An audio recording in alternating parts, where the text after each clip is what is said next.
American people are living in a matrix. They don't understand the truth of how things are working in this country. The whole agenda is to create a one-world government where everybody has an RFID chip implanted in them. All money is to be in those chips, right? There'll be no more cash. And this is giving me straight from Rockefeller himself. This is what they want to accomplish. Imagine a world under complete totalitarianism. It's a world of perpetual war, surveillance, and mind control, governed by a singular ideology. All independent thoughts and individualism apart from this reigning philosophy is considered to be a thought crime.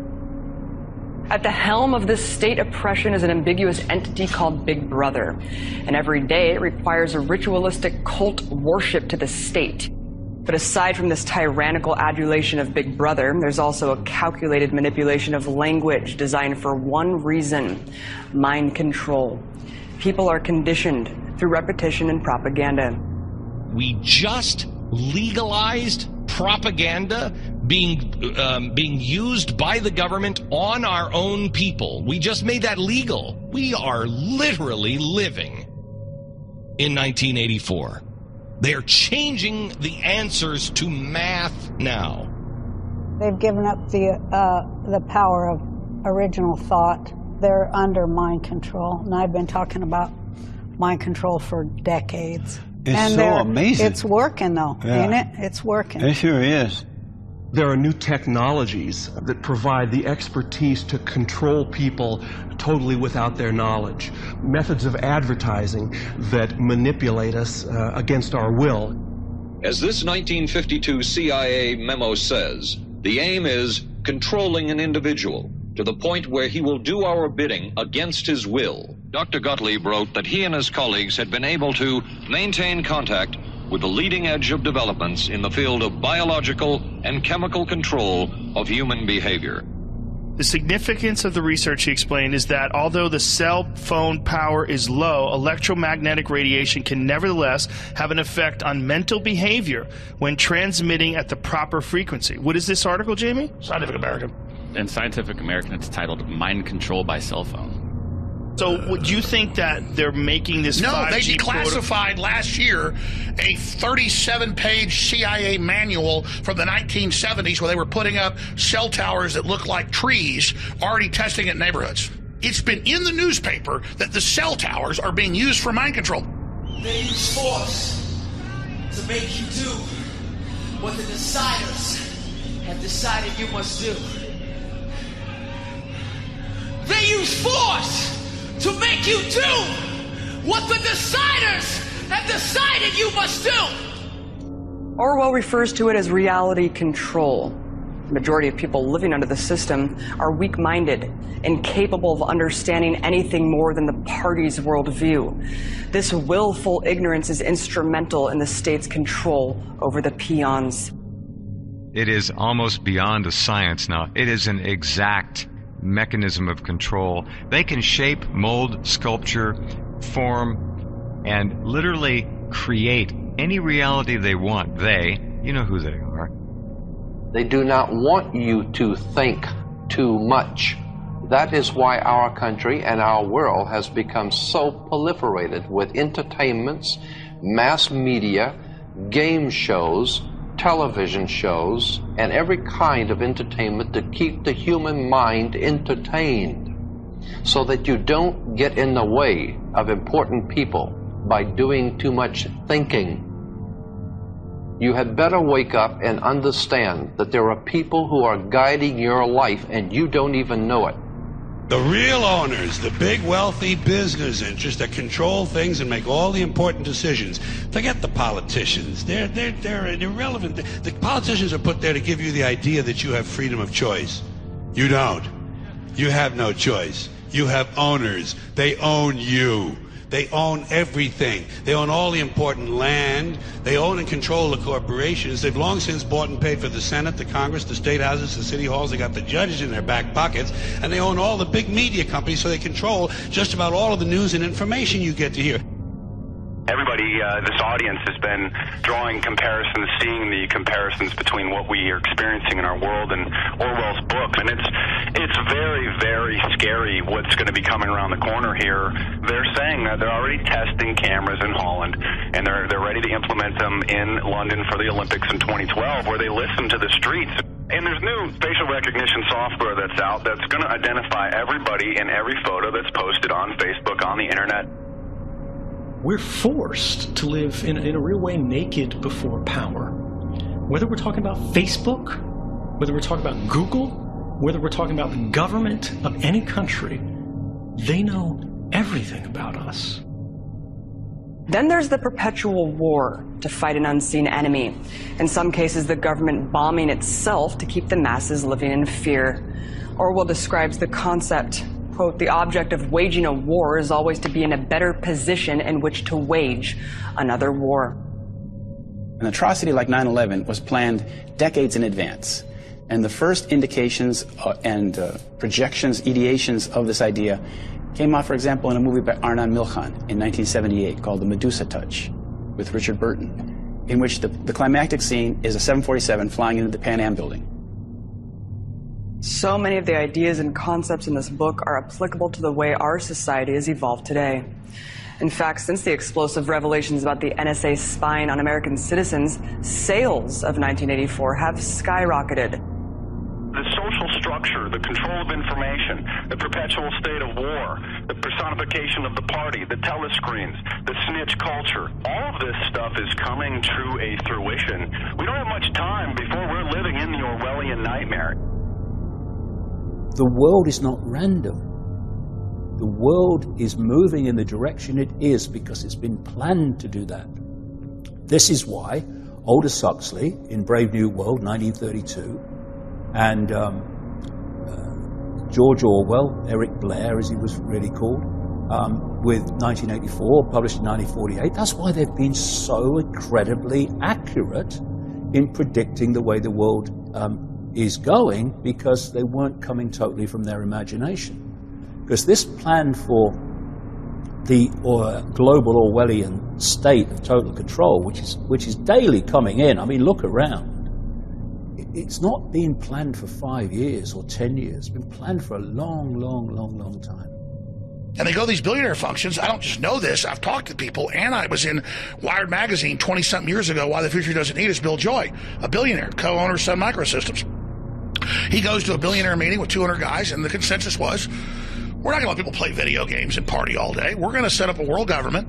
We're going to slowly titrate the dose and poison the public, dumb them down, put electromagnetic radiation out with 5G that scrambles their DNA, lowers their IQ. We're going to cause mass mental illness and a controlled societal collapse that'll then be organized and controlled in the mop-up crew by robots, controlled by the globalist programmers who believe with the off-world entities they're in communication with, that they're going to be given the operation to upload and be in that larger kind of board cube system if they sell the country out. You're not given the real technology. You're not given the real life extension. You're given the crap, Joe. And the Earth is seen as like an egg yolk to give the propulsion power for this new thing that's going to be born. And whether you believe that or not, just like when the new thing meaning artificial intelligence? Beyond that. It's a fusion of artificial intelligence and a whole synthesis of new life forms.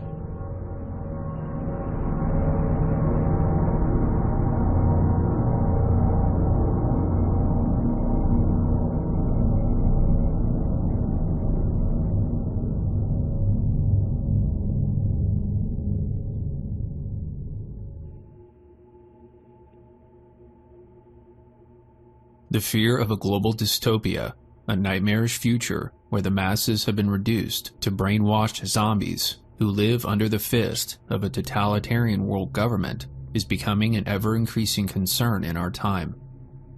Many have been insisting that our world and the cozy, independent lives we think we live are, in fact, controlled at every turn by a small group of powerful elites who hide in the shadows and conspire to make us more complacent and docile. Knowledge of these shadowy elite and their dark plans of global domination have been known for some time, having been exposed decades ago in the dystopian novels Brave New World by Aldous Huxley and 1984 by George Orwell, both of which seem to have accurately predicted a distant future of unprecedented tyranny and mass brainwashing. Indeed, it seems that every day, Orwell's and Huxley's visions are becoming more factual than fiction. For example, the release of previously classified information via WikiLeaks has revealed hitherto unimaginable levels of government control and corruption, and the disturbing rise of a seemingly omniscient surveillance state reflective of Big Brother in Orwell's 1984 has also been a serious cause for alarm. Orwell's concepts in particular have proven to possess an eerily predictive quality, such as doublethink, that is, the ability to hold two contradictory opinions simultaneously. This seemingly fictional concept has manifested in our own time in a very real way among radical protest groups that have emerged across the West in recent years. For example, Antifa, or anti-fascists, who use violence to fight for peace. Or the Black Lives Matter movement, members of which claim that blacks are unfairly targeted by a racist police force and yet still show unanimous support for the Democrat Party, whose political platform seeks to have only the police have weapons. Or widespread feminist support of Islam despite the religion's avowed opposition to women's rights.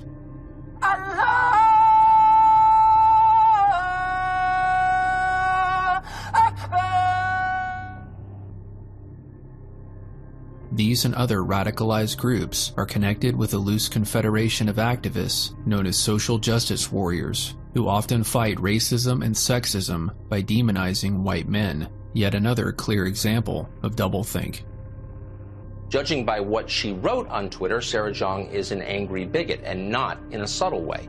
Here are some examples of her tweets. Quote, "Oh man, it's kind of sick how much joy I get out of being cruel to old white men." The New York Times decided to double down on Sarah Jeong's behalf. Here's part of the statement the paper sent out about her. Quote, "Jeong's journalism and the fact she is a young Asian woman have made her a subject of frequent online harassment. For a period of time, she responded to that harassment by imitating the rhetoric of her harassers. In other words, it's not her fault. White racism caused Sarah Jeong's racism against white people. She's the victim here." You're a white male! You're a white man! Nobody has to save you because you're a white man who gets to do whatever he wants to in this space, right? I do not need a 40-year-old white dude to tell me what didn't work for him about A Wrinkle in Time. It wasn't made for him. Yeah, that's nice for you, We have these things called white man. scholarships. They think of themselves as arch enemies of racism. They get tattoos on their arm telling you that, and yet they're its chief purveyors. Deep, deep irony. When you see the social justice warriors saying you're an effing white male, you're not allowed to have an opinion, and they're effing white males saying it to you, there's no irony to them. You're seeing this creation of the snowflake mentality, where people call themselves anti-fascists while acting like Nazis in terms of destroying freedom of speech and everything. They are in so many ways the stormtroopers of the Orwellian world. I've been physically attacked by people associated with the far left and Antifa in the past. And this is, like I said, just one of the more recent instances where they've confronted me for seemingly no reason. I mean, this guy doesn't know me. He doesn't know what I'm doing. I was just walking by in Boston with a camera, and immediately I got bombarded by a group of people with masks on just yelling at me. There's a new group around in Australia and America calling itself Antifa, anti-fascist. They attacked another conservative, photojournalist Andy Note, leaving him bleeding and bruised. Police did nothing during this astonishing, violent, animalistic pack attack. Daisy, it seems to me Antifa are not anti-fascists at all. They are the real fascists. Tell us what happened. On Saturday, documenting this protest that was organized by Antifa and its allies, while hearing people chant, "No hate, no fear," I'm suddenly bashed on the back of my head. A mob of people, all dressed in black and wearing masks, started beating me with their fists, and some of them used objects to hit me. I put my arms up to try to shield my face, as well as to signal to them that I was surrendering and that I wasn't there to fight. But that really signaled to them to be more aggressive. So then they started dumping what I believe were milkshakes and eggs, throwing it at my face, which blinded me, so I couldn't see, and I was kicked some more, punched some more. After arriving in the emergency room, I had a CT scan, which confirmed that I was diagnosed with a brain hemorrhage. When you get people together and you let them wear masks and you tell them that they're fighting against some evil, and then they feel justified in hitting a person like you, it is really sickening. When you're trying to enforce your own ideology on other people and you have no tolerance for anybody with a differing opinion, particularly journalists, that is fascism. It's so ironic to call yourself an anti-fascist when you're literally enforcing your own particular ideology to the point of violence, and you're wearing masks and you're running around hitting people and pretending that you're being inundated with Nazis and white supremacists and that this is all necessary. Like that old man that was just driving and they're directing traffic and forcing him to obey them. And then when he doesn't want to, they chase after him and assault him. It's twisted. And it's twisted the way it's being depicted in the media. It's very strange how it's being dismissed. This shockingly contradictory mindset is found not only among rank-and-file protesters, but has even been exhibited by influential members of the media. In the following clip, CNN anchor Don Lemon expresses two radically opposed views in the very same sentence, a perfect example of doublethink. I keep trying to point out to people not to demonize any one group or any one ethnicity, and realize the biggest terror threat in this country is white men. Not to demonize any one group or any one ethnicity, and realize the biggest terror threat in this country is white men. So what do we do about that? It's a frightening development, but reality cannot be ignored. Thousands of brainwashed radicals and protesters across the West have exhibited the very characteristics of the enslaved masses in Orwell's novel. And more than ever before, education and the mainstream media mirror the state-controlled propaganda of 1984's Ministry of Truth, which only allows news and history in line with Big Brother's agenda.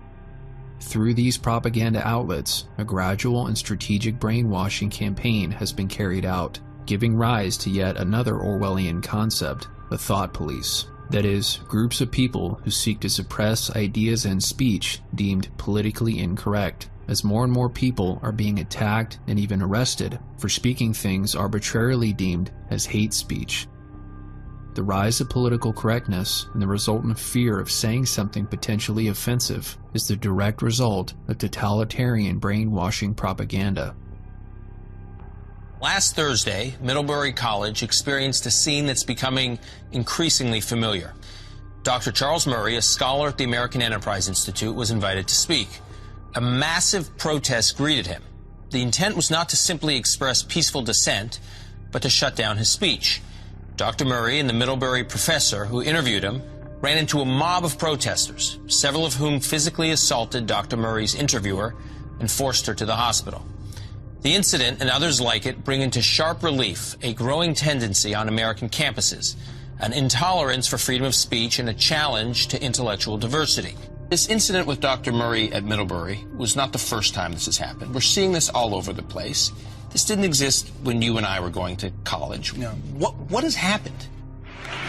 Future generations will look back.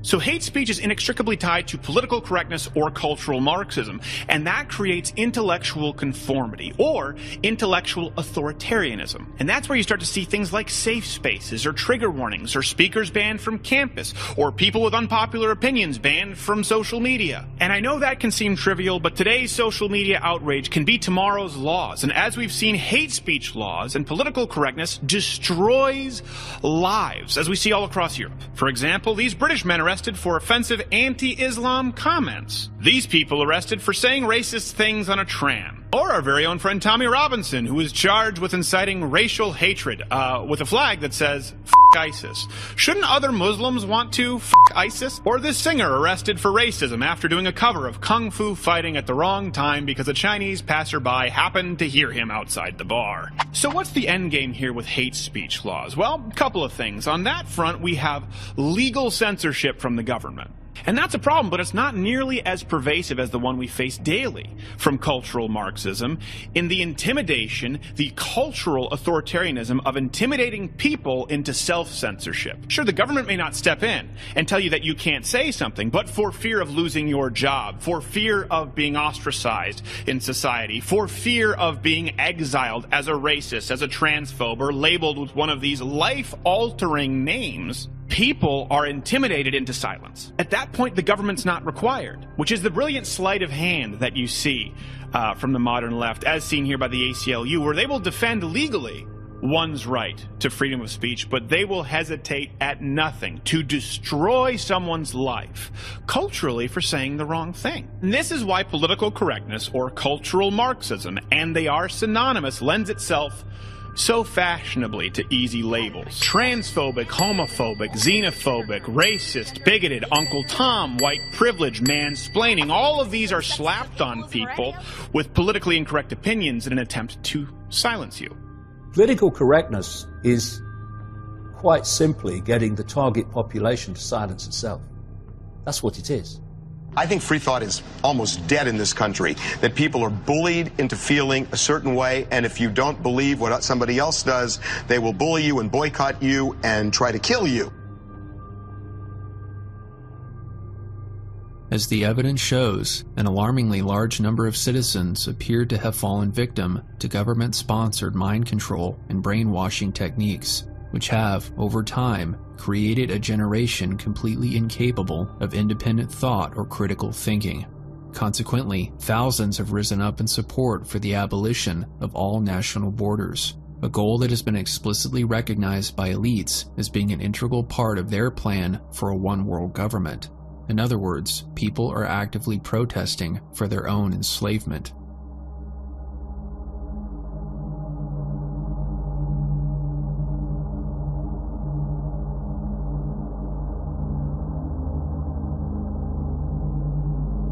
I mean, how do you persuade the struggling economies in Eastern Europe to accept more refugees? Actually, what we see now in Europe is that the average voter is persuading their governments. We have seen a huge wave of solidarity by citizens for refugees. The same solidarity I would really like to see by the heads of states and governments. They are failing, but they are pressured by their voters, by their citizens, to go ahead. I think this is really positive that we have so many people who say a refugee is a person like you and me, and I'm not gonna have those people sleep in the street or starve. No hate, no fear. Refugees are welcome here. No hate, no fear. Refugees are welcome here. No ban, no wall. No ban, no wall. No ban, no wall. No ban, no wall. No ban, no wall. Sanctuary for all. No ban, no wall. Sanctuary for all. No ban. No borders, no nations. What do you want? What do you want? Open border. What do you want? Open border. What do you want? Right. Do you believe that the United States needs to have a border? I do not think that there should be a border in that sense. So you're okay with illegal aliens coming into the border, right? Yeah, I don't... Illegally crossing the border? I think borders are ridiculous. Okay. No hate, no fear. Refugees are welcome here. No hate, no fear. Refugees are welcome here. No fear. Refugees are welcome here. No hate, no fear. Member states are not willing to be living together in solidarity, even though they all signed up to it when they joined the European Union. And a lot of them are not willing to help refugees. That is a problem, because the right to ask for asylum is one of the most fundamental rights we have in the European Union. The idea of traveling freely, of overcoming border, that's at the heart of the European Union. Does more immigration help ordinary Americans? Does it improve the country?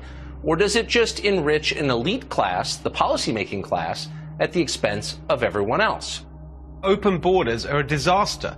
Open borders happened in Europe in two ways. First of all, open borders is the official policy of the EU for the countries within the EU. That is literally what they mean by free movement of people. You can go between the countries wherever you want. But what Angela Merkel did a couple of years ago was also open the external border and say to the refugees fleeing not just violence and war in the Middle East, but also, frankly, poverty in the Middle East and in Africa, come to Europe, come to Germany, we'll take care of you.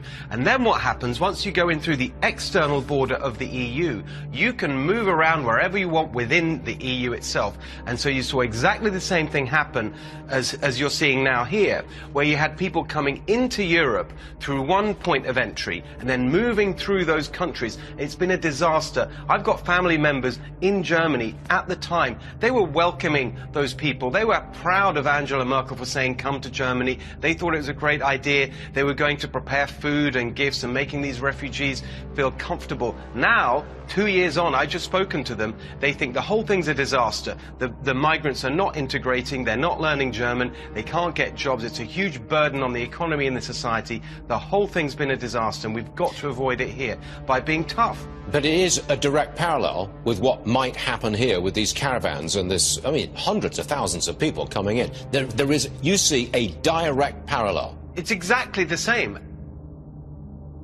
People were taught how to think, we're taught how to feel. We don't know how to think for ourselves. We don't know how to feel for ourselves. People say feel free, but they don't really want us to feel free. It's like we're mentally in prison. I like the word prison because we're choosing to be enslaved. You're choosing to enslave people's minds. You're choosing to not let the truth be free. You are demanding the building of your own prison. All day long, beating you over the head in their media, telling you what to believe, what to think, and what to buy. The table is tilted, folks. The game is rigged. And nobody seems to notice. Nobody seems to care. This thing snuck up on us. And it's here now. And it wants to kill every man, woman, and child of us. And is not going to make deals. And is not going to play games. Nothing in this world works the way you think it does. Nothing. Governments do not operate the way you think they do. Banks do not do what you think they do. The police department is not here for what you think it is. Nothing in your world works the way you think it does. There's a far higher, bigger picture going on the earth for at least 7,000 years of human history that we modern day people really just don't relate to. All we know is what we live with today, but never suspecting that the institutions of power, banking, education, the military-industrial complex of the world has taken hundreds of years to develop. On the opposite side with the pyramid, and very few people have ever wondered, why is there a pyramid on an American dollar bill? Well, beneath the pyramid, you will see on the pyramid, it says 1776 in Roman numerals. And the words beneath it, Novus Ordo Seclorum, which is in Latin, New Order of the World. So you've heard the Bushes talking about a new world order. Well, that's exactly what's happening. The whole world is being taken over into what is called a new world order, right here on the dollar bill. All of these factors, from government surveillance and mind control to political correctness and open borders, are integral to the globalist agenda commonly known by its critics as the New World Order, and never has its existence been more evident or acknowledged than it is today. Since the release of the 1999 film The Matrix, the New World Order has also come to be alternatively referred to as The Matrix, as many perceive the film to be an accurate metaphor for the system of political, social, and psychological control that various aspects of society have over the masses, from political elections to television and movies and the educational system. Those ultimately behind the New World Order, or the Matrix, are believed to be part of a global satanic cult known as the Illuminati, who, through ritualistic blood sacrifice, including that of children, communicate with demonic entities who, in return for sacrifice, grant Illuminati leaders power over the visible world. For decades, this global satanic cult and its New World Order agenda has been recognized by the Christian prophecy community as evidence of Satan's plan to prepare the world for the Antichrist. However, the increasing exposure of the New World Order and its satanic architects in our time makes it seem as though Satan's plans are rapidly unraveling. Even more puzzling is that the New World Order is being exposed primarily by people who, from a truly biblical perspective, are as satanically indoctrinated as those behind the New World Order. It would appear then that Satan's house is divided. How could the great deceiver and leader of the fallen angels allow his own kingdom to be exposed by his very own? The simple answer is that he wouldn't. In the 12th chapter of the Gospel of Matthew, Christ confirms that Satan is not foolish enough to allow his own kingdom to fall through internal division. Satan himself is exposing the New World Order, a phenomenon which I call the Matrix disclosure, as part of a conspiracy far greater than anything ever conceived by the Illuminati. You have been grievously deceived.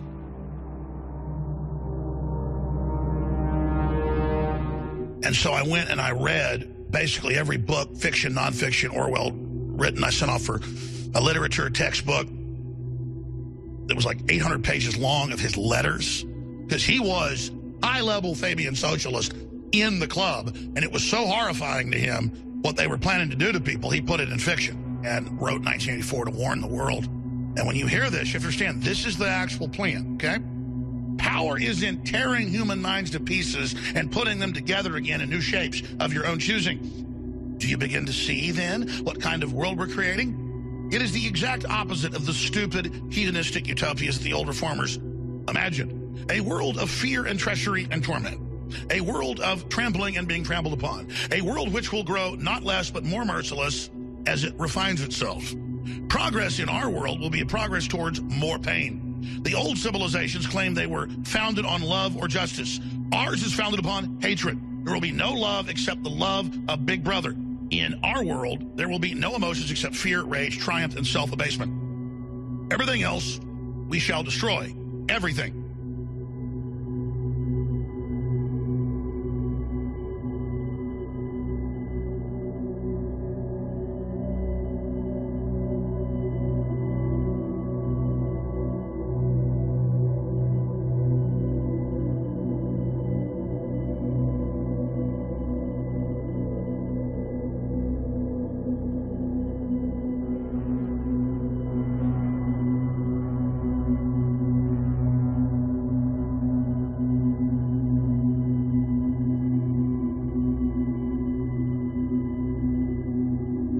Conspiracy theorists like Alex Jones and David Icke often reference Orwell's and Huxley's novels as being an accurate depiction of the elite's endgame, creating a narrative regarding the future unfolding of events that, unfortunately, the majority of prophetically minded Christians have incorporated into their interpretations of the prophecies contained in the books of Daniel and Revelation.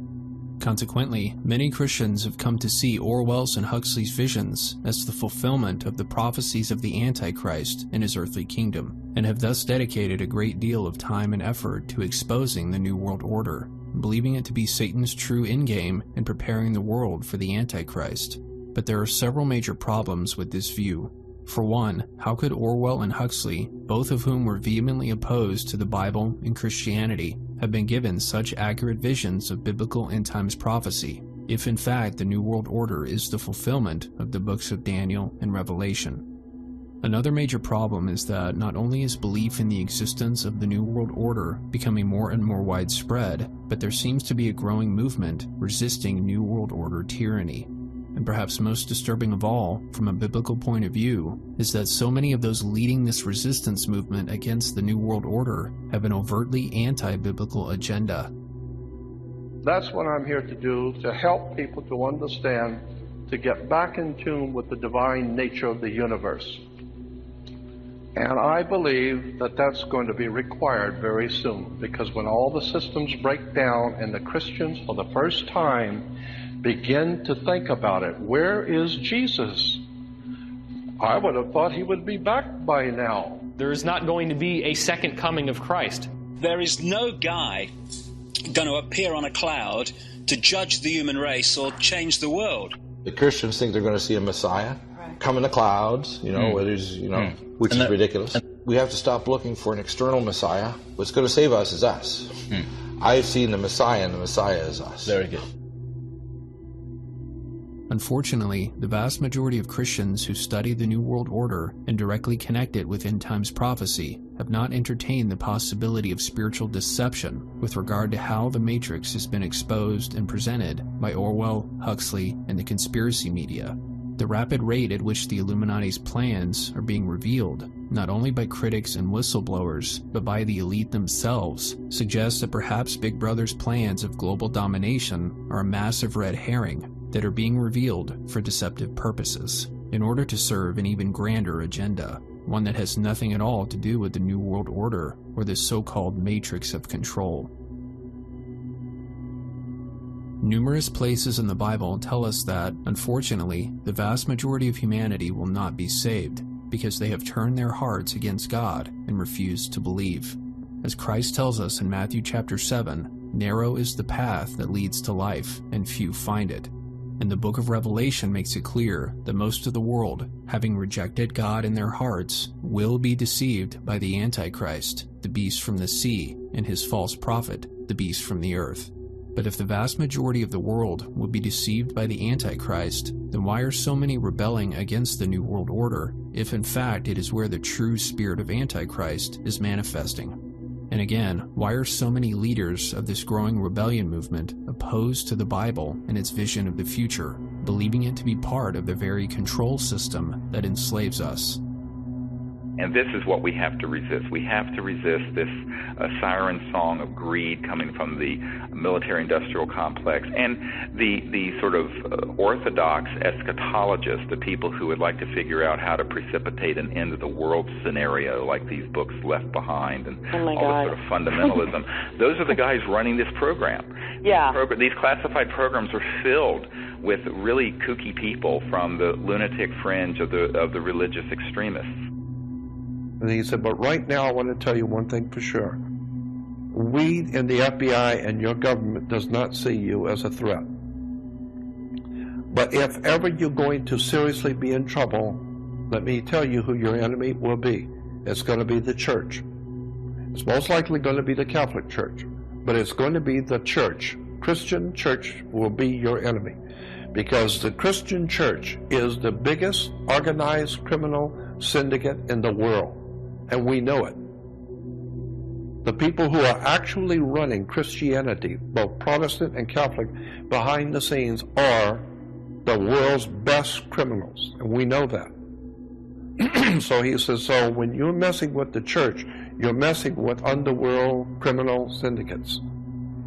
Money, politics, sex, drugs, the whole thing. They're running it. And we know that. The concept of the false flag is well known in the conspiracy community, which claims that the globalists use false flag operations to further their agenda of control. A false flag is defined as, quote, an attack or other hostile action that obscures the identity of the participants carrying out the action, while implicating another group or nation as the perpetrator. The greatest example of this is 9/11. Conspiracy theorists believe that the American government attacked its own country and falsely blamed it on Muslim extremists to justify a phony war in the Middle East and increase government control. The formula is quite simple: problem, reaction, solution, also known as the Hegelian dialectic. A crisis is manufactured, a phony enemy is blamed for it, a response is demanded, and the solution is offered. A solution which seems to be for the greater good, but in reality only serves the agenda, the ones truly responsible for the initial crisis itself. The true enemy creates a situation whereby he becomes the hero of the people.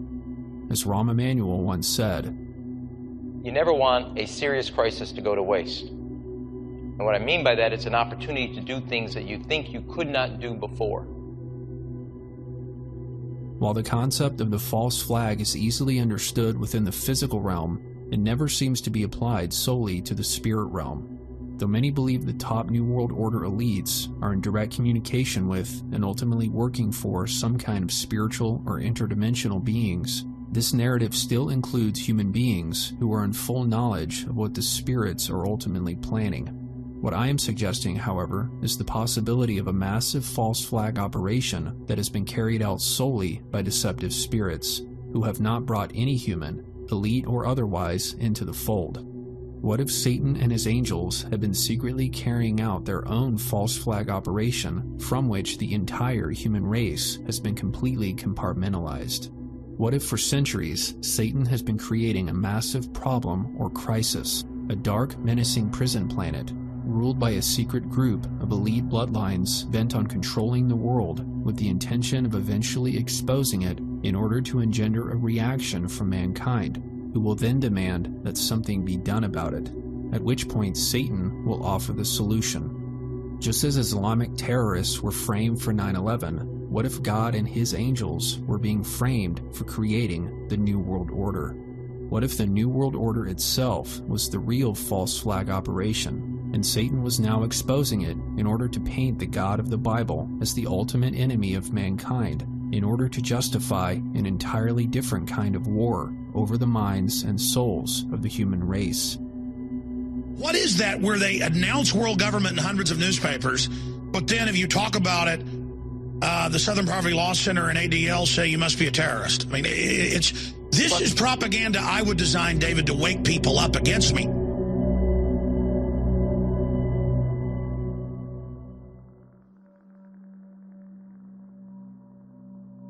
A passage in 2 Thessalonians gives us a perfect picture of the sort of mindset that will encompass the world once the Antichrist has finally been revealed.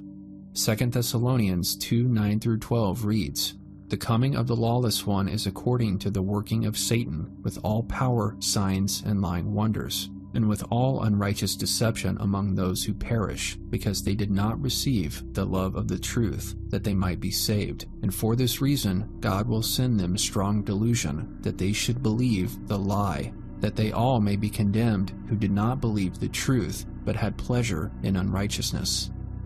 This passage clearly tells us that once the Antichrist arrives, mankind will be deluded by a lie. And when we understand the biblical story as a whole, it becomes quite clear just what this lie is. According to the book of Genesis, the fall of man came as a result of believing the lie, "Ye shall be as gods," spoken by that serpent of old, Satan, who deceives the whole world. From the very beginning of human history, Satan's goal has been to convince man that he is God. It's therefore reasonable to assume that through the Antichrist, Satan will seek to consummate the work he started all the way back in the Garden of Eden by initiating mankind into the religion of human divinity. This is true Satanism or Luciferianism, not participation in ritualistic blood sacrifice or the literal worship of the devil, but simply believing that one is on equal footing with the Creator. The lie that man is divine is, therefore, the true essence of the Antichrist agenda, the real Luciferian philosophy, which ultimately aims at convincing mankind that it is godlike, powerful, without sin or blemish, inherently free, and capable of transcending to higher levels of being. These ideals, however, are completely at odds with the agenda of the New World Order and Illuminati, whose goal, as we are told over and over again by the conspiracy media, is to disempower and enslave us. This is why they poison our food and water, give us diseases and cancer, control our minds through the media, entertainment, consumerism, and politics. How then can the New World Order and the Antichrist agendas be one and the same? The simple answer is, they aren't. Satan may see mankind as nothing but pawns to manipulate, but subjugation through force is not his way. Rather, Satan's MO is to spread spiritually deadly messages disguised as positivity or empowerment, which feed into man's hubris, giving him delusions of grandeur. Satan is not interested in turning mankind into slaves. What he wants is a human race blinded from the light of the gospel, thoroughly convinced that it is God and in no need of a savior but themselves, which, interestingly, is the very message underlying the New World Order resistance movement, which is being spearheaded by the conspiracy and New Age communities. Almost any time that we create a religion, we're in a huge mess.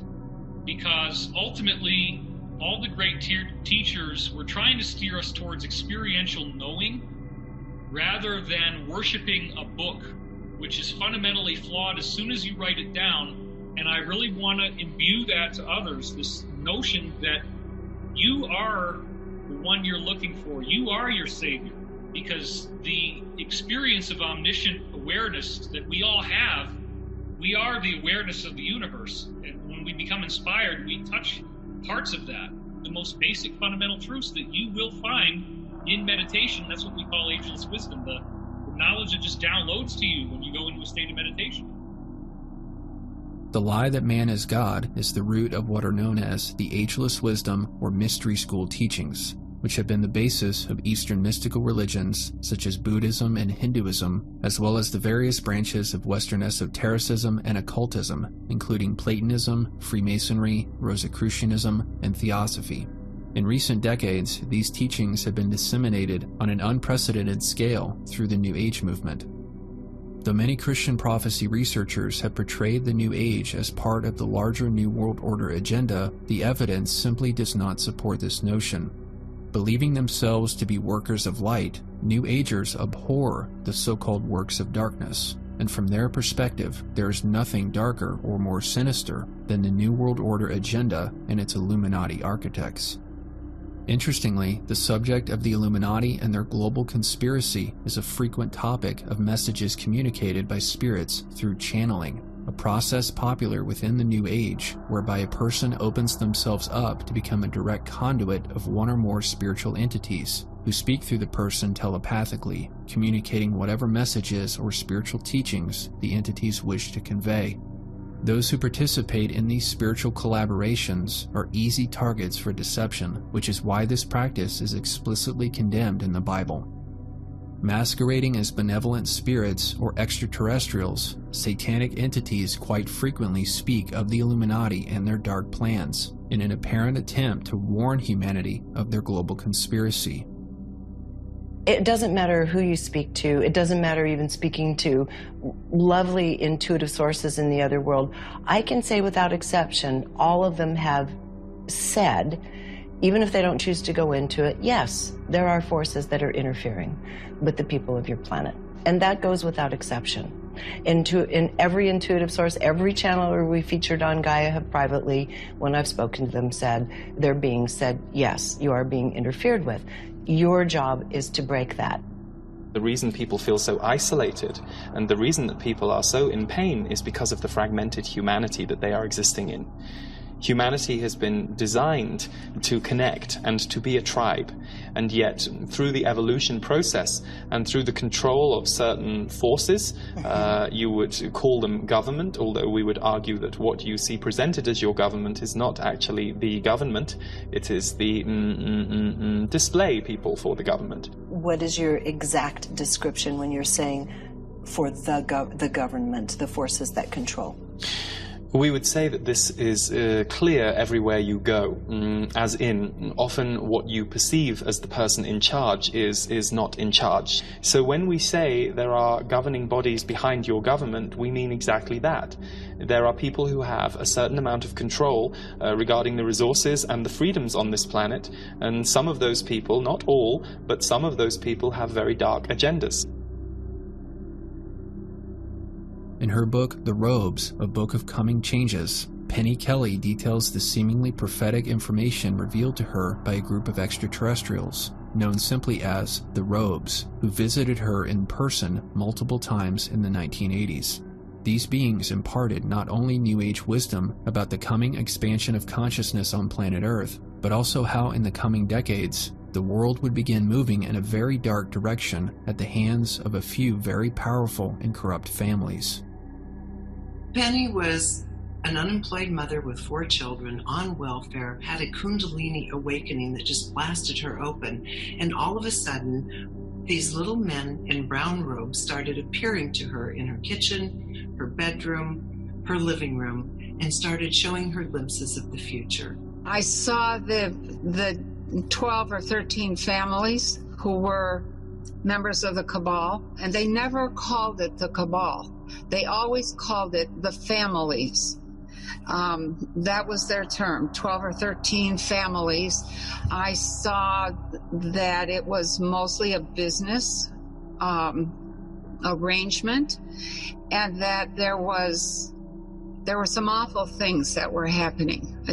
I might cry if I have to talk about them. They were so terrible.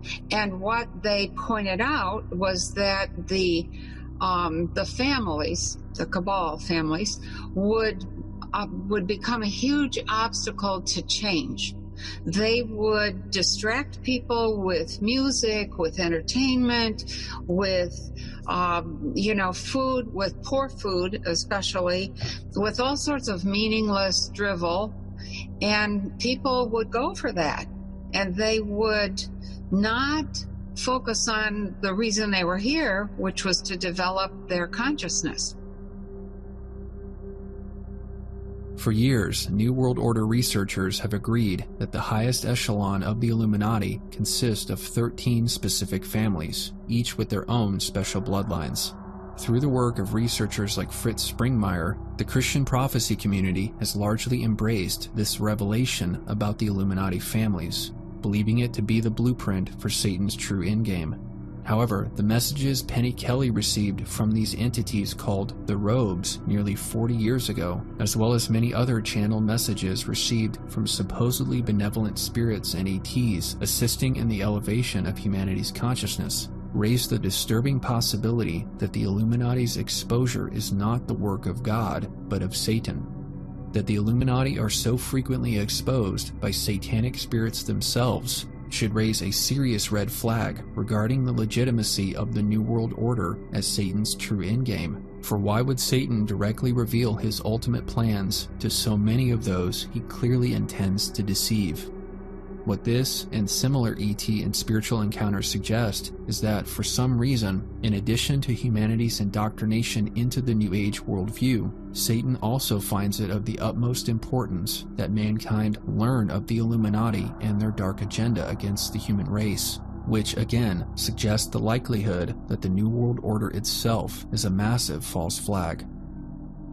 We're talking about a worldwide fraternal organization that is powerful enough, old enough, and wise enough to operate behind all governments in the world, behind fraternal institutions, monetary systems in the world, and yes, they are in fact connected.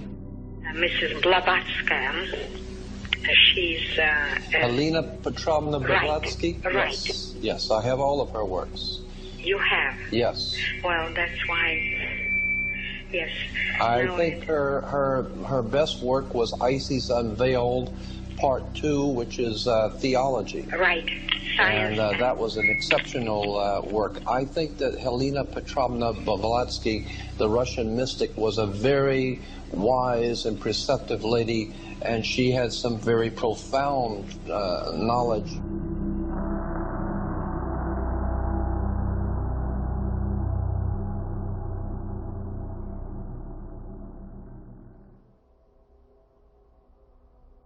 Helena Blavatsky and Alice Bailey, regarded as the founding mothers of the New Age movement, are often cited in New World Order research and documentaries as being part of the Illuminati agenda. However, their writings, which, like Penny Kelly's The Robes, were also the products of direct contact with spirits, lack any kind of program or support for a global takeover by the world's elite. Alice Bailey in particular expressed a strong distaste for totalitarianism.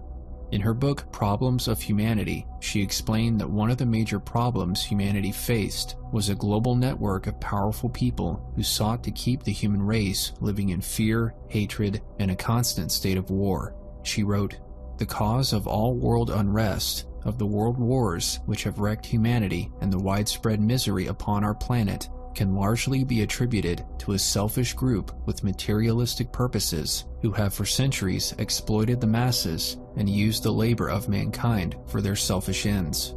The responsibility for the widespread misery to be found today in every country in the world lies predominantly at the door of certain major interrelated groups of businessmen, bankers, executives of international cartels, monopolies, trusts and organizations, and directors of huge corporations who work for corporate or personal gain. Exploitation of manpower, the manipulation of the major planetary resources, and the promotion of war for private or business profit are characteristic of their methods. They form an international group, closely related, working in complete unity of idea and intention, and knowing and understanding each other. They have worked together before and through the entire period of the Second World War through interlocking directorates, under false names, and through deceptive organizations. They have stood behind governments and politicians. They have controlled the electorate. They have financed the world businesses and controlled oil, coal, power, light, and transportation. They control publicly or sub rosa, i.e. in secret, the world's banking accounts. They are again organized and renewing their methods. Their goals remain unchanged. Their international relationships remain unbroken. They constitute the greatest menace mankind faces today. They control politics. They buy prominent men in every nation. They ensure silence through threat, cash, and fear. They amass wealth and buy a spurious popularity through philanthropic enterprise. Their families live soft and easy lives and seldom know the meaning of God-ordained work. Although the Christian prophecy community typically believes Bailey was an integral part of the New World Order, her own words paint a very different picture. As we have just seen, Alice Bailey herself, High Priestess of the New Age, believed that most of the world's problems could be traced to a shadowy group of master puppeteers conspiring behind the scenes, creating the kind of world that suited their own greedy interests, a network of elites who perfectly fit the description of the Illuminati. Thus, Alice Bailey was not aligned with the Illuminati, as many have assumed, but rather was working in direct opposition to them. She believed herself to be a worker of light, fulfilling the plan of the Ascended Masters or Great White Brotherhood. To this end, Bailey warned the world of the Illuminati, who were aligned with the Dark Brotherhood, and of their evil plans for global domination. Therefore, in addition to being the mother of the New Age movement, Alice Bailey may also rightly be viewed as the mother of conspiracy theory, which is a direct offshoot of the New Age movement. The 1960s encapsulated the spirit of Alice Bailey's teachings and demonstrated the intimate connection between the New Age and conspiracy theory, both of which came into public view in the 60s. It was no accident that the anti-government culture of the 60s was dominated by New Age youth movements, and that the decade of the hippies was the same decade that saw the first usage of the term conspiracy theory, used in reference to alternative views of the Kennedy assassination. The anti-elitist conspiratorial attitude of the Aquarian flower children was perhaps best epitomized by Beatles member John Lennon, whose diatribe against the elite and calls for world peace are still famous among today's New Age conspiracy community. I think all our society is run by insane people for insane objectives, and we're being run by maniacs for maniacal ends, If anybody can put on paper what our government and the American government, etc., and the Russian, Chinese, what they are actually trying to do, and what they think they're doing, I'd be very pleased to know what they think they're doing. I think they're all insane, but I'm liable to be put away as insane for expressing that. That's what's insane about it. Since the 1960s, the conspiracy and New Age communities, working together, have developed a cohesive and inspiring narrative informing people about the dark hidden forces controlling the world and the spiritual means of overcoming them. Far from being an exception to the rule, Alice Bailey's deep-seated hatred for the secret elite of the world, conspiring against mankind, seems to be a definitive characteristic of the Aquarian spirit. Indeed, New Age spirituality and conspiracy theory are virtually incapable of existing independently of one another, as they seem to be partners in a joint Aquarian movement, with conspiracy theory revealing to us the nature of our enslavement and New Age spirituality providing the means of liberation. Humanity is magic. Humanity can literally reach to the stars and beyond. The development of our species to this point is only the larval stage. And we're now going into a phase where we're literally in a cocoon and about to metamorphosize into something else. We can't even imagine our full potential, that you will bloom and that you will literally accelerate towards a higher level of enlightenment. In the book, you refer to the destruction of the Twin Towers in New York, 9/11, as what some people say looked like a controlled explosion. And one might read that as you giving some credence to conspiracy theories. You can read the book in whatever manner you would like to. Do you believe that the Twin Towers were destroyed by forces of the American government or similar? You have to remain open-minded to any kind of possibility. I think that there's an infinite creative force that generates all consciousness and all matter, and we are all connected. And if you align yourself with this infinite creative force, then you can be positive and you can be beautiful. I don't think it's a personal God. I don't believe in any particular doctrine or dogma, only that humanity is connected. The inseparability of New Age spirituality and conspiracy theory can be explained by their shared spiritual heritage, for they are not separate realms of thought, but merely different branches on the same mystery school tree. The idea that mankind is imprisoned on Earth by dark forces is one of the key concepts of the mystery school teachings, and it's given special emphasis within an ancient form of occultism known as Gnosticism. The Gnostics taught that humanity was imprisoned in a fake, illusory reality created by a group of nefarious beings called archons, who purposely kept mankind disconnected from its true divine heritage in order to feed off its negative emotional energy, a concept that would be integrated into the plot of the Hollywood film The Matrix. Do you know what I'm talking about? The Matrix. Do you want to know what it is? It is the world that has been pulled over your eyes to blind you from the truth. What truth? That you are a slave, Neo. Like everyone else, you were born into bondage, born into a prison that you cannot smell or taste or touch. A prison for your mind. And they're really literally moving us step by grade into a matrix. We live in a matrix. We live in a cybernetic world that to a great extent is the manifestation of a higher dimensional reality of being that transcends our physical body. Consciousness is in danger of being trapped, enmeshed in a sticky web of a low vibrational matrix, and millions and millions and millions and millions of souls are stuck in that web right now, and it is absolutely horrible. All they do is dominate and manipulate our world, the 3D world, and the matrix part of that world. You've got to keep them in the perceptual box, and that's what this matrix does.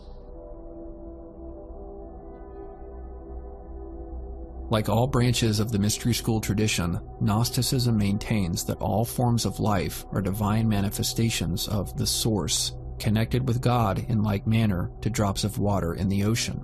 And the Gnostics in particular had believed that for thousands of years, the Archons, jealous of humanity's divine spark, had been suppressing the knowledge of our true spiritual potential, lest we rise above them and defeat them. Ancient Gnosticism, therefore, was the original conspiracy theory. And interestingly, this ancient conspiracy theory claimed that the one behind it all, the evil god of this world conspiring against mankind, was not the biblical Satan, but the biblical God, Jehovah or Yahweh, the vengeful God of the Old Testament who created the Garden of Eden, led the Israelites out of Egypt, and established the nation of Israel. Consequently, the Gnostics have historically viewed the serpent or Lucifer not as the devil responsible for mankind's fall, but the Savior responsible for mankind's salvation, as it was he who offered the gift of enlightenment to Adam and Eve, thereby awakening their inner divine light, which the evil and jealous Jehovah or Yahweh wanted to suppress. Therefore, if the New World Order is actually a massive false flag operation, as I have suggested, Gnosticism provides the spiritual basis for blaming it on the God of the Bible. And as today's conspiracy narrative demonstrates, this seems to be exactly what's happening. We don't intend to spend a whole lot of time on the Illuminati, but just enough to familiarize yourself if you've never heard of the organization. It was founded in 1776 in the south of Germany by a man named Adam Weishaupt. He formulated his plans in relation to the House of Rothschild in England, Germany, France, Italy. The Rothschild banking dynasty behind the governments of Europe hired Adam Weishaupt to formulate a plan for the world at that time to accomplish certain goals for those in power. That plan came to be known as the Illuminati plan. Here we have a book called The Teachings of Freemasonry. And we'll find that on the book of Teachings of Freemasonry, you have the Jewish Star of David, because in fact, Freemasonry is Jewish. The Pope's headdress, the papal headdress, goes back to an ancient Jewish headdress. And of course, the Pope wears the yarmulke, and so does the cardinals wear the yarmulke. But in particular, the Pope's headdress is shown here as Freemasonic. This is from a Freemasonic research book, a volume on Freemasonry and the garb of Freemasons. And here we had one Freemason with the Jewish breastplate and the papal headdress. Even the Liberty Bell, the symbol of liberty, an equal Liberty Bell, identical with the same crack, is found in Moscow. It's a very famous Liberty Bell of Moscow with the same crack. It becomes known as a symbol, the symbol of the Brotherhood of the Bell. Bel being B-E-L, the ancient god in the Mesopotamian Valley, being the one that we call Beelzebub or Belteshazzar or Yahweh. Jehovah's kingdom on earth is nothing more than a Masonic kingdom. Like the Gnostics of old, today's leading conspiracy theorists, many of whom openly admit their Gnostic allegiance, claim that the Archons, led by the God of the Old Testament, Yahweh, have been mentally and spiritually enslaving humanity for centuries, if not millennia, by keeping it imprisoned in a fake, simulated version of reality, just like the one portrayed in the film The Matrix. And, just like the ancient Gnostics, conspiracy theorists insist that the Archons and their human minions, the Illuminati, have been suppressing secret knowledge. This secret knowledge, supposedly kept hidden from us by the global elite, just so happens to be the very same knowledge that the serpent deceived Eve into believing that God was keeping from her. While conspiracy theorists often condemn the so-called occult agenda of the Illuminati, conspiracy theorists themselves are fulfilling the true occult agenda, one much greater and more deceptive than the New World Order. Occult simply means hidden or secret, and just like the serpent in the Garden of Eden, the New Age conspiracy community is deceiving mankind into believing that a great secret has been kept from us, that we are God. Humans are still prisoners. We're still trapped. So this whole battle that's been fought above the earth and on the earth and under the earth and energetically through the minds of people are literally to break enslavement, because humans are enslaved. But the system has been going so long and is so clever that the vast majority of people don't understand what they are and how they're being trapped and how they're being tricked and how they're being lied to.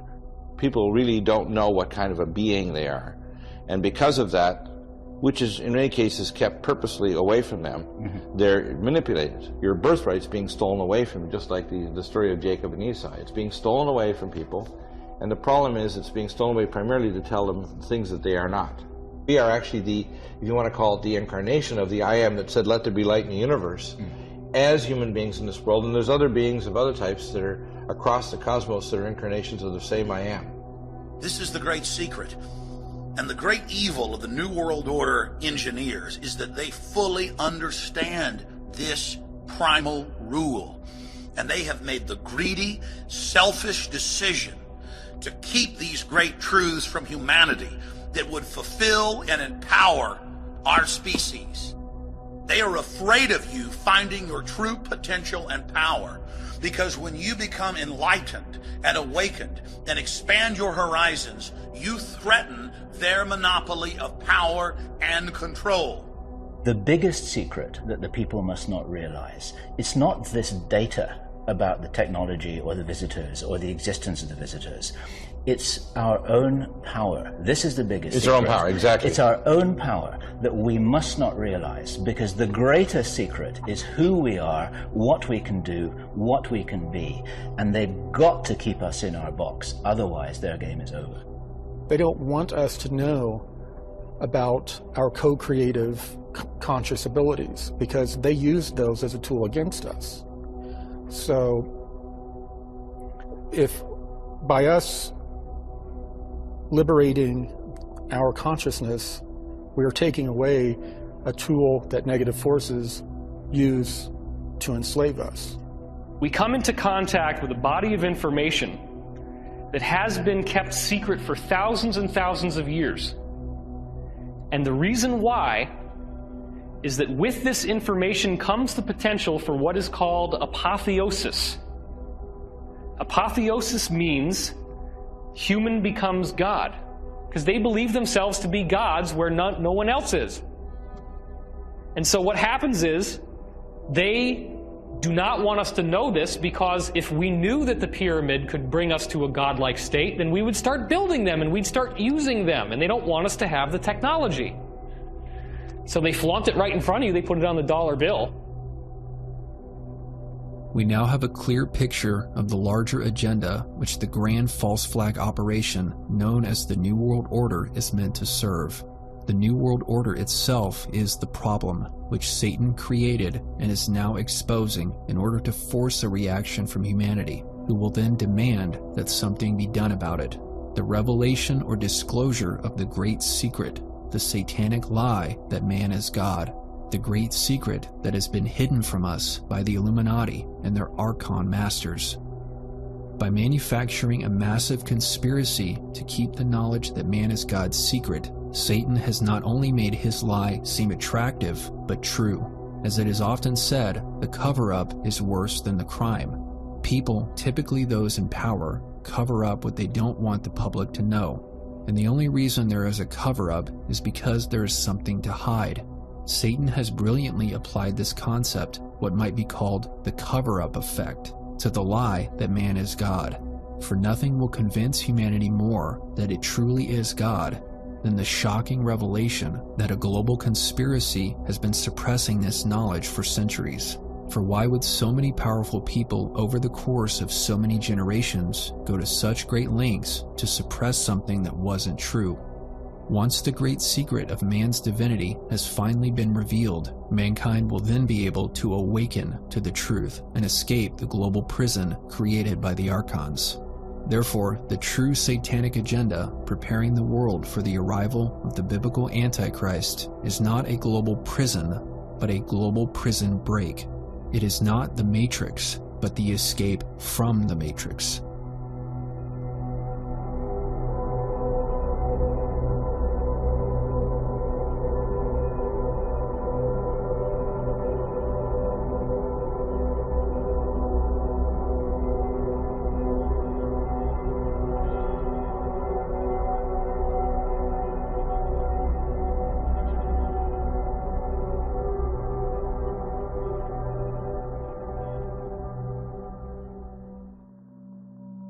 What we will tell you is that those dark agendas are crumbling from the inside and have been for the past several years. So even as darker actions are tried to be achieved on this planet, they are being, shall we say, dismantled energetically from forces that none of you can see. The greatest clue to this agenda can be found in Alice Bailey's book, A Treatise on White Magic, a comprehensive guide to the 15 rules of white magic and the tasks which all New Age disciples must perform in order to be considered true white magicians. According to Bailey, the most important task of all was assisting in the release of what she called the prisoners of the planet, who were being held captive by the Black Magicians. And given her diatribe against an international group of businessmen, bankers, and corporations working in unison behind the scenes, it's quite clear that Bailey's Black Magician prison wardens are one and the same with the Illuminati of today's conspiracy theory narrative, and that the New World Order is the prison from which humanity must be released by the White Magicians, the human counterparts of the Ascended Masters or Great White Brotherhood. The release of Earth's prisoners is an integral part of the great divine plan, which Bailey claimed was ultimately being overseen by the leader of the Ascended Masters, Sanat Kumara, who Bailey referred to as the Lord of the World, which is the same title given to Satan in the Bible, who is also described as a great deceiver who masquerades as an angel of light.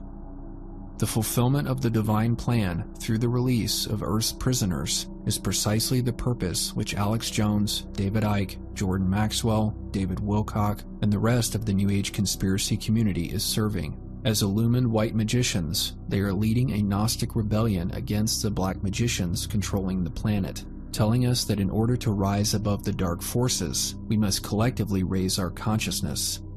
Bailey's words reveal the truly occult nature of conspiracy theory and suggest that this growing New Age rebellion against the New World Order is, in reality, an occult civil war between white and black magic. And by exposing the black magic elites and spreading the lie that man is God, the white magicians are carrying out Bailey's instructions, affecting the release of the planet's prisoners from the Matrix, and paving the way for humanity's spiritual ascension.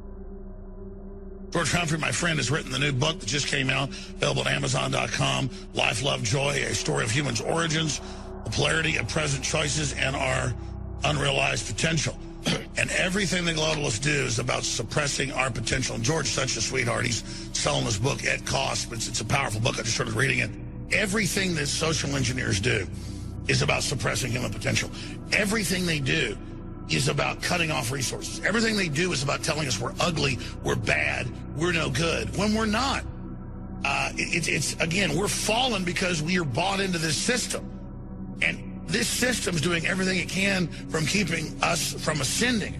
Absolutely. There is more energy coming into our solar system. This is not some new age theory. It's just a fact, is that the different polarities, what we call the dark and the light, the yin and yang, are getting more powerful. The dark is getting darker and the light's getting brighter. And the point is that each and every one of us as human beings have a choice. We can continue to be controlled by the cultural zeitgeist, which is like the Hunger Games, and being controlled by the synthetic manipulation. You, perhaps myself, many of the people listening, we've broken out of what's called the cultural zeitgeist, the synthetic matrix, and we are more connected with our morphogenic field and connected with the universal, which is universal law, natural law, and what we've broken out of the control paradigm. Yes, and we are able, if we continue to keep going, to I don't want to get too esoteric here, but to activate the energy systems within our body, which are called chakras, and to become clearer and more aware and more full of light and more self-powerful. We have the DNA to become just incredible beings of multidimensional consciousness, to bring love and consciousness and do the right thing. The Pentagon says we must stop independent, self-empowered individuals. The threat, they said, was independently conscious individuals outside of the control grid. Of course it is. They actually admit they're scared of that. Of course it is, because it's all about power. This is why the outward expression of the manipulation, human society and what goes on there, should be communicated, and for me has to be communicated with the nature of reality and the nature of who we are, because then we can not only see how this plays out, but how it can unplay out. We have given our minds away to a perceptual program that gives us a particular perception of reality and a particular perception of self. We have the ability to take power over that program back anytime we choose. But the program is constantly telling us we don't have that power because it's self-preserving itself. And what happens? What happens when people so-called wake up, which means wake up from the program or start to? I am little me becomes I am infinite me, and therefore the amount of possibility and probability that we are interacting with massively expands. Yes. So what you manifest in the feedback loop of perception becomes experience reality dramatically changes. When you expand your awareness beyond the program, beyond the postage stamp as I call it, you're now tapping into levels of reality that are beyond the program. Who is the I? Are you little me I, in which case you will live a little me life? Or are you infinite me I, in which case your life will be dramatically different? Because possibility is only what we believe it to be. Change your perception, change your life. Because your life is your perception. We take our perception back, we take our lives back. That is what people need to understand loud and clear.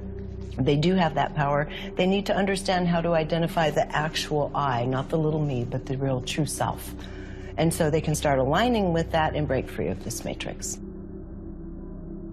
In order to escape the matrix, humanity must first believe it is living in a matrix. This is the purpose of the Matrix disclosure, to convince mankind of 3 beliefs. First, that the New World Order or control matrix is real.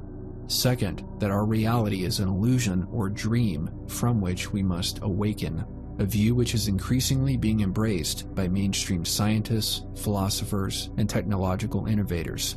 And thirdly, that each of us is an eternal being, an individual expression of the universal God consciousness. Once mankind accepts these 3 beliefs, it will awaken from the dream world or the great illusion, destroy the matrix, overthrow its architects, and usher in a false golden age on the earth, fulfilling Paul's words, "For when they say peace and safety, then sudden destruction comes upon them, as labor pains upon a pregnant woman, and they shall not escape." This false age of peace and safety will be predicated on the false belief that evil and darkness have finally been defeated, and that the great secret of man's true godlike potential has finally been revealed. The stage will then be set for the arrival of the biblical Antichrist, who will present himself not as a political leader thirsty for power, but as a spiritual teacher eager to serve mankind and lead it into a more peaceful, democratic, and enlightened future, free from all the evil, corruption, and darkness of the old world. He will not be the tyrannical head of the New World Order, but mankind's savior from it, like Neo in The Matrix or Luke Skywalker in the original Star Wars trilogy, a concept which perfectly coincides with the Gnostic belief in the serpent being man's liberator from the Garden of Eden, the original Matrix. There seems to be a divine mandate in heaven that in all periods of darkness, when there seems to be darkness encroaching on the human family, that the spirit of the universe calls out individual people and your spirit is moved to do something to help your fellow man, to be a teacher. And so there have always been teachers who have been called in the last and final parts of a dark time on the earth, where the universe puts it into certain people's hearts to be like an avatar, to be like a teacher. And it's true. Every time the world is heading into darkness, it seems like God or the divine presence in the universe moves certain people in their heart to stand up against the darkness and help their fellow man, like the scripture says, just carry even one candle will light a darkened world. So I believe that there is something to this idea that God raises up individuals to enlighten his fellow man in dark periods of history. It is now time for the greatest false flag operation in history to enter its final stages.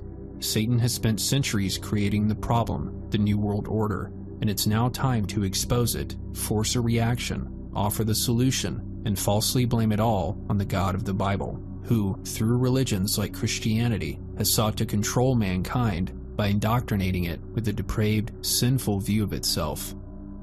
As a result of this propaganda, true believers in Christ will be seen as being part of the dark globalist agenda.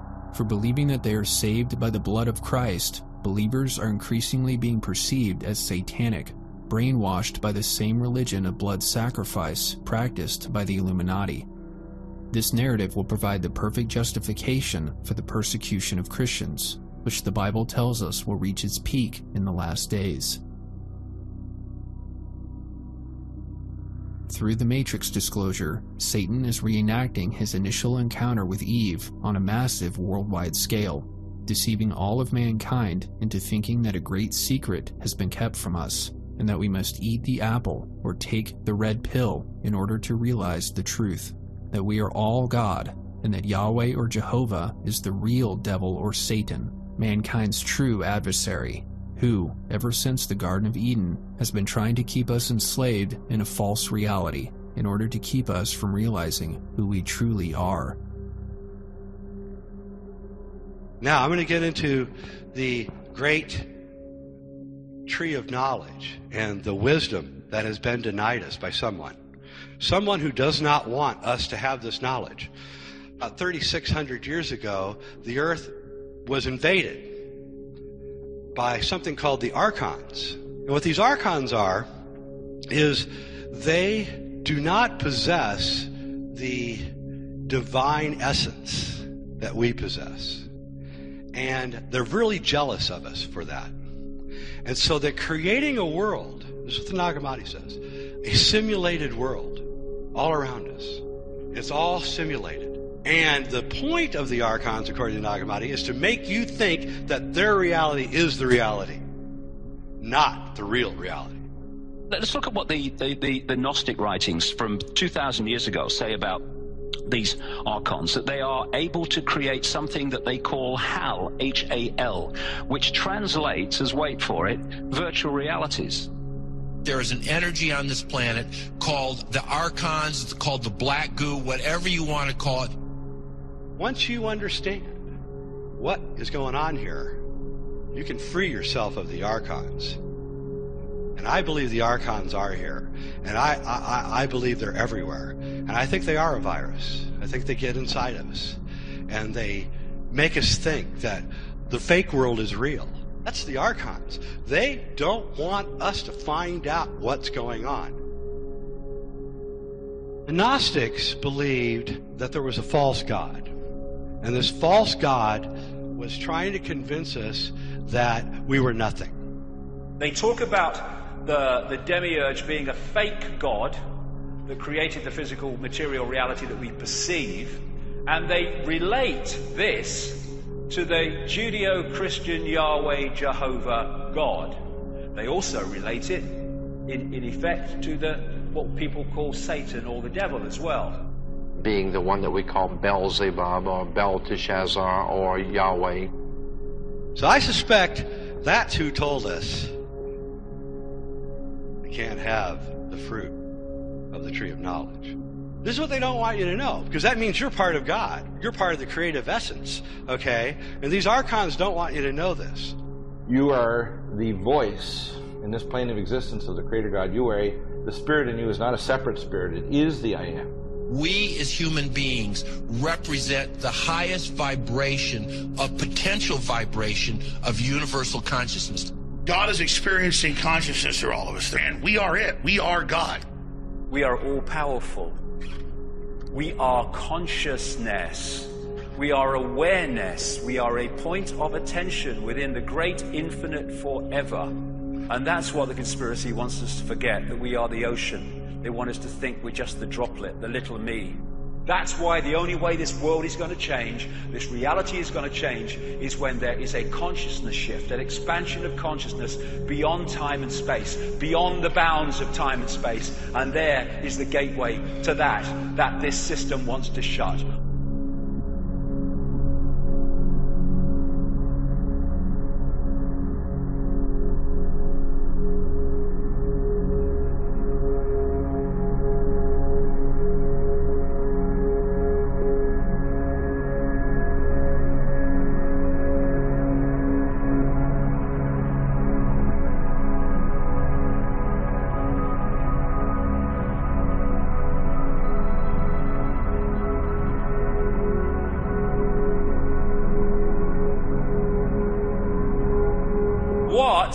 we have been subjected to, not just these generations, but for generations untold, is a gigantic hoax. A hoax that has sold us a fake reality, a fake version of how we should live our lives, and thus they have enslaved infinite awareness in a perception of little me. The fascist global state is not coming because we're not freaking having it anymore. And we are not any longer going to be manipulated into manifesting our own enslavement. This is the animating contest of liberty. This fight is meant to grow your muscles culturally, spiritually, intellectually, to be even stronger, to be able to deal with the incredible developments that humans are about to have. This is the ascension of humanity that's happening right now, and the globalists are trying to suppress it. The way out of this is through our co-creative conscious abilities and waking up. As we wake people up, they then manifest what's always been there. We need to see through this mirage, see through the illusion. Wake up, wake up, wake up. Once we wake up and turn our attention to them, they're done for. When we're aware, game over. Because then humans are going next level. We're designed to defeat this. We don't want your culture anymore. We don't want your wars. We don't want anything that you're giving us. We're done with you. That's what's really going on here. The hippie movement was the beginning of this. And now it's our turn to lead the way. And that is really the mission, I think, of our generation. My generation is not to be the ones who survive the golden age, but be the ones who lead the next generation into this knowledge so that they can find out what's going on. For the wave of consciousness and the growth of what you refer to as the golden age on this planet has to come to pass. There is no way around it. Do we believe the Archon's BS story that this is a much better place, this imitated world that they built for us? And I say it isn't. I say we need to get back to the garden.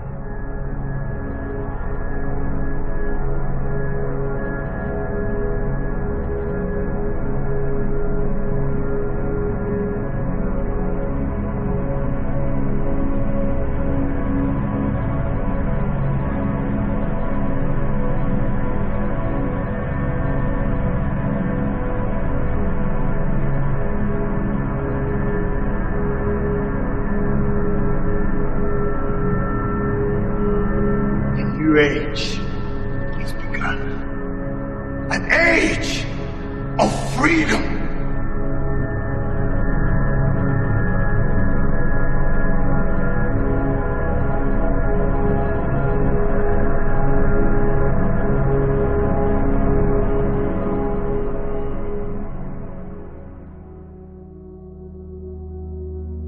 As part of the fulfillment of Bailey's divine plan, the QAnon movement is widely supported by New Agers, who see it as evidence of mankind's imminent awakening from the matrix of the Archons, hence the slogan, The Great Awakening.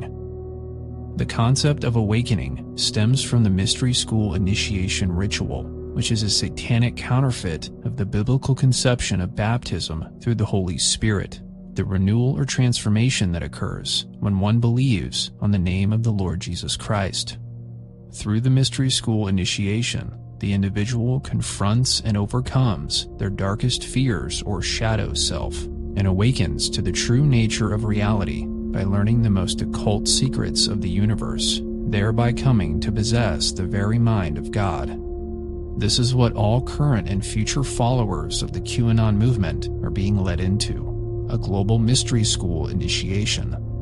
As Q and other members of the Alliance continue to reveal the long-hidden dark secrets of our planet and the global elite that has kept our divine nature suppressed in order to control us, humanity will soon awaken to the true reality and be initiated into a higher plane of existence.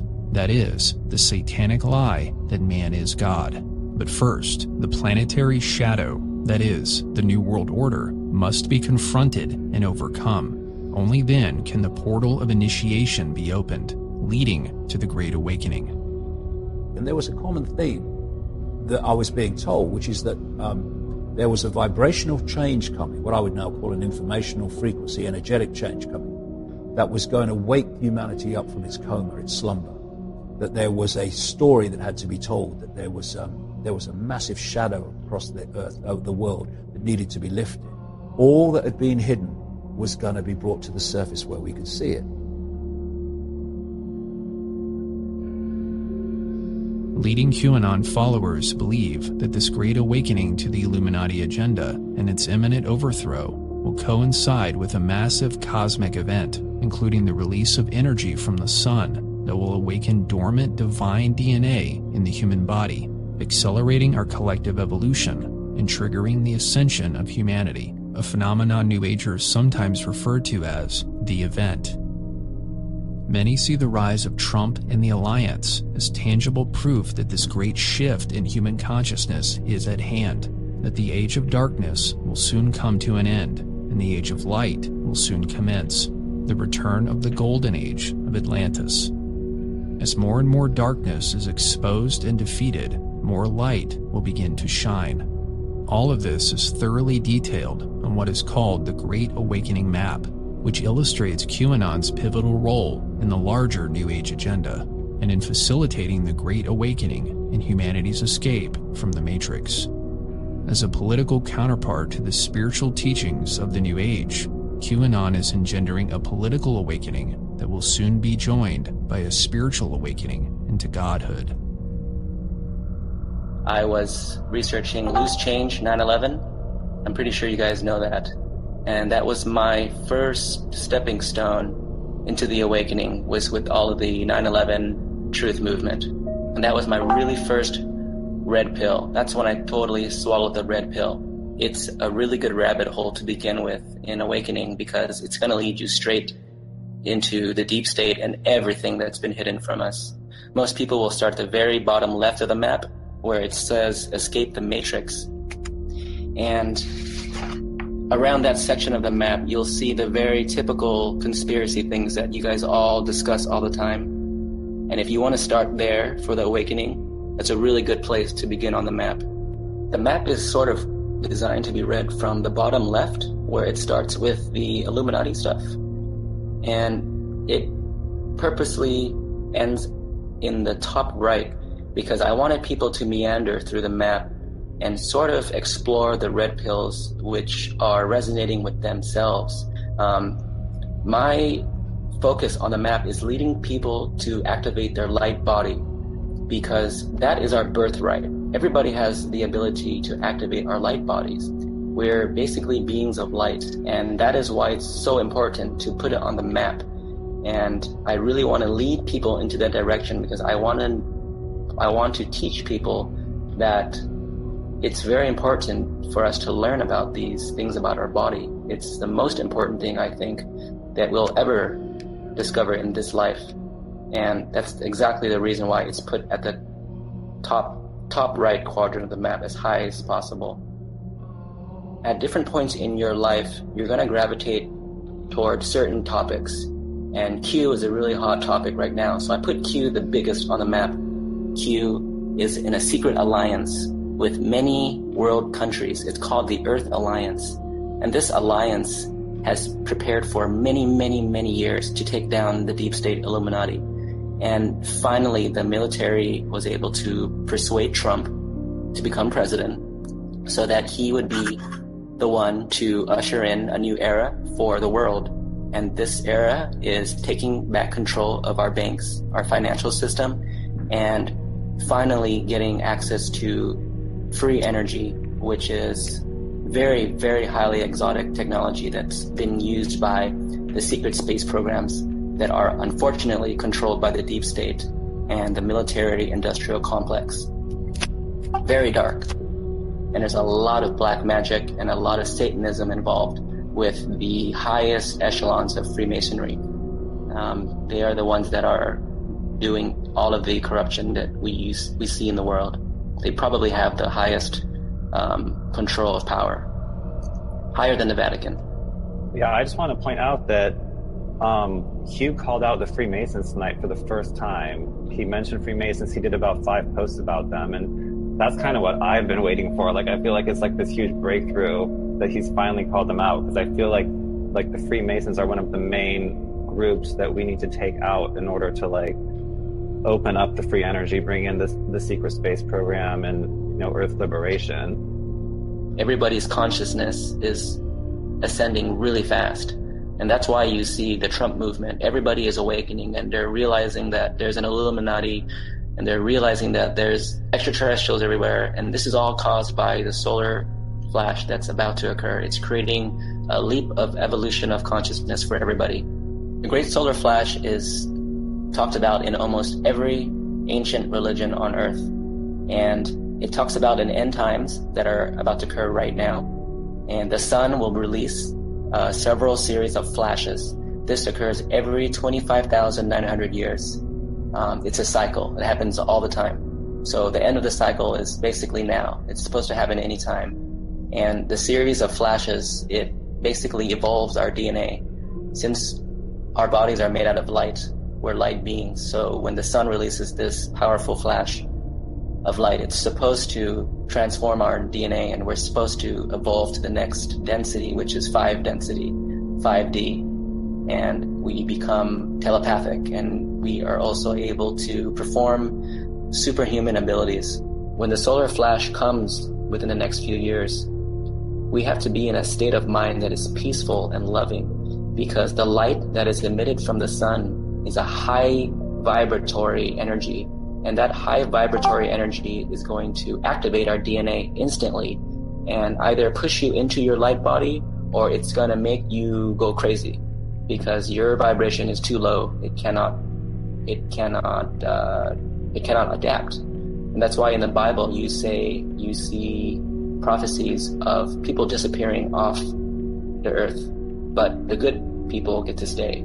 It's basically that same concept. And everybody as a group mind has to keep peace in their minds and their hearts at all times, because this is what's going to push our timeline into the most positive, optimal timeline reality. And that's something that I wrote really big on the map. And Save the Children was basically the starting point of my map. I wanted to find a way to save the children, and to do that, Q is going to have help from his Secret Alliance and the Earth Alliance. They're working on it overtime, every day, every night. They're going to find a way to do it, and they are doing it right now. But we, as a group mind, have to envision that the children have already been saved, and we have to keep that in our mind at all times. Because when you envision the future and you give thanks that it already happened, that vibration of gratitude pulls you into that timeline. So we have to all envision the timeline that the children have been saved already, and that will pull us into that timeline. It's more of like a vibrational resonance. Like if you hold 2 tuning forks next to each other, one of the tuning forks is eventually going to pick up the resonance of the other one. So if we all use our group mind as Q followers, Anons, patriots, we have to use our group mind to envision the future that we want. We have to help Q, and we have to help the Secret Alliance by pulling the entire Earth into those timelines. It's happening right now. If you look really close, you'll notice that everything is turning to light. Everything is coming out. The wound, the Band-Aid is being ripped off, and we are healing. It's going to take a long time, but we're all doing it right now. The information about the child trafficking is all coming to the surface, but we have to put in the energy to create the positive timeline by being positive that everything is going to go okay. If we are in fear and if we're bickering among one another, it's going to go down the wrong timeline for Earth. We have to focus on being positive at all times, and we have to remember that our group mind is affecting the timeline of Earth. And it's already been said that we have already taken the good timeline. So the World War III scenario is not going to happen anymore. We should all thank ourselves for that. But now we have to keep the Earth going on its optimal timeline reality. We have to keep putting in the positive thoughts, putting in the positive effort to be, meme every day, post to your Instagrams, to your social media, make it really positive that we are winning, because we are winning. That is exactly why the deep state owns the media, because they do not want us to know that our thoughts create our reality. And that's why they pump so much fear into the music industry and the movie industry. They want to keep us from having the knowledge of the power of our mind. Because once we know the power of our mind, the deep state is over instantly. And they've known this for hundreds of years. So now that we're all awakened, we can use our thoughts against them, and basically we're taking back control of our planet.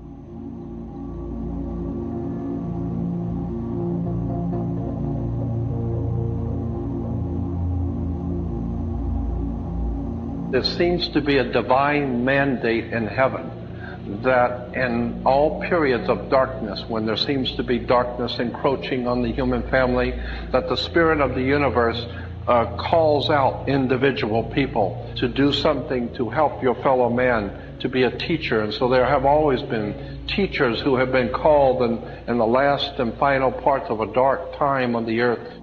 And it's true. Every time the world is heading into darkness, it seems like God or the divine presence in the universe moves certain people in their heart to stand up against the darkness.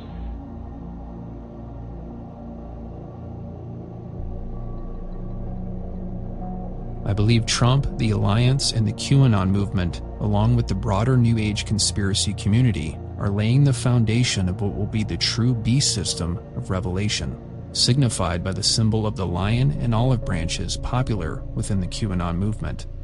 Not only is the beast of Revelation 13 said to have the mouth of a lion, but Jesus Christ is described as the Lion of the tribe of Judah in Revelation chapter 5. It would thus make sense that the Antichrist, as the false Messiah, would come in the manner of a fierce lion seeking to rid the world of the corruption and darkness perpetuated by the deep state cabal or Illuminati, as clearly illustrated here by New Age artist Neil Haig. I believe this coming destruction of the Illuminati matrix by the Antichrist is prophesied in Revelation 17, where the 10 horns of the beast destroy the great harlot of Babylon, the latter of which I believe is the New World Order that the Alliance, led by the Antichrist and his kings, will take down. This is the true satanic endgame, the exposure and defeat of the New World Order or Babylon by the beast and the great red dragon who empowers him. This storm, referenced by QAnon and its followers, is a build-up to this destruction of Babylon or the New World Order by the beast. It is a false storm of judgment against evil and darkness, a counterfeit apocalypse or revelation, a satanic imitation of what the Bible describes as the revelation of Jesus Christ, when everything will finally be uncovered or unveiled, and the true King of Kings will be revealed for all to see. Through his massive false flag operation known as the New World Order and its current exposure in our day, Satan is staging his own great revelation event. As suggested by the name Lucifer, he is bringing the so-called light of truth to a world entrapped by the darkness of the Matrix. Just as Christ tore the veil separating God and man with his death on the cross, Satan is tearing the counterfeit veil of the Matrix, revealing the Illuminati and the great secret of man's divinity. Acting as a collective John the Baptist of the beast of Revelation 13, Trump, QAnon, and the Alliance are aiding in this great work of lifting the veil of secrecy that has been hiding the New World Order. This is the Matrix disclosure, the false light of Lucifer giving a counterfeit revelation or great disclosure of information, a false apocalypse led by a false Christ. Paralleling the idea of Lucifer as the deceptive angel of light and the original sun god, this great awakening, supposedly to be accompanied by a great solar flash and cosmic waves, is in reality the false light of Lucifer exposing the darkness of the New World Order, deceiving people into believing that evil will soon meet its ultimate demise at the hands of the Alliance, that all darkness will finally be revealed by the light, and that a world of peace and safety is indeed in our near future. Like the sun rising in the east, Satan is spreading his light across the planet, bringing an end to the age of darkness with his false light. This is the true purpose of the New World Order. It is the darkness before the golden dawn of the age of Lucifer.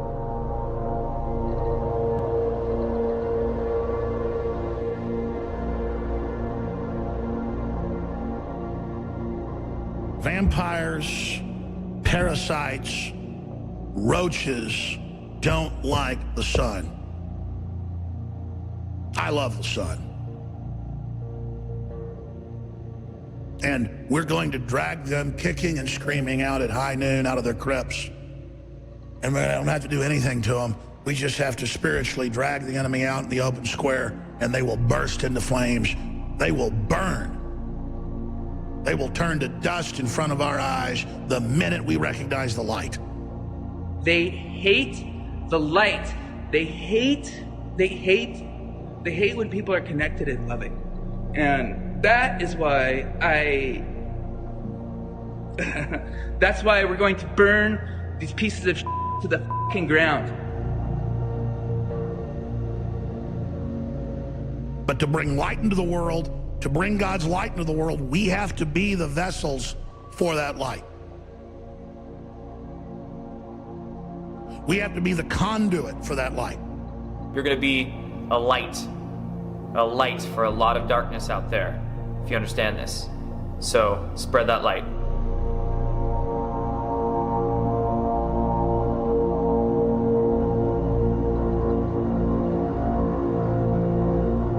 The ancient peoples realized that when you see that star rising, the sun is right behind it.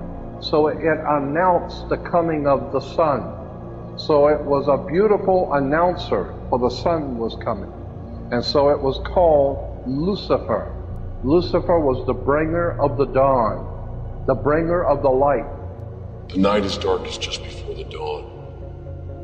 I promise you, the dawn is coming. When you become enlightened and awakened, you threaten their monopoly of power and control. And the Cabal is terrified because sooner or later, the sleeping giant of the public is going to awaken, and when it does, they know they're out of time. It's QAnon, the storm, the Great Awakening. Do you think Donald Trump is in the middle of an awakening? Is he in the middle of an awakening? Yes. With this strategy, we are calling for a great reawakening of America, a resurgence of confidence, and a rebirth of patriotism, prosperity, and pride.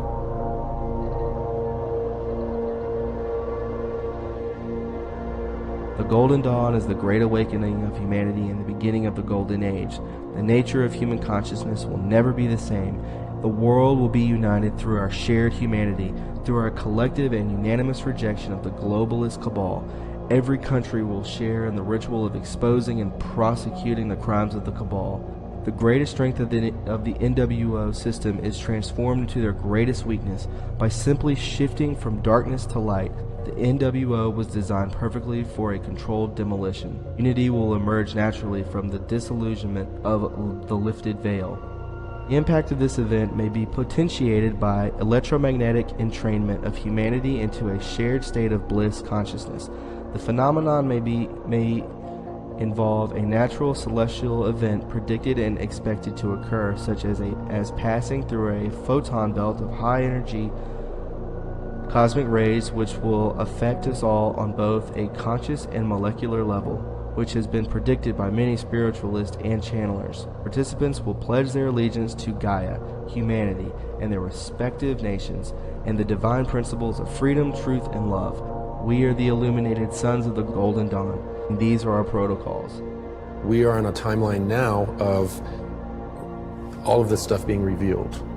All of the horrible things that they've done, the crimes against humanity, are going to be revealed. We have a few more battles ahead of us, but it is very apparent that we've won the war.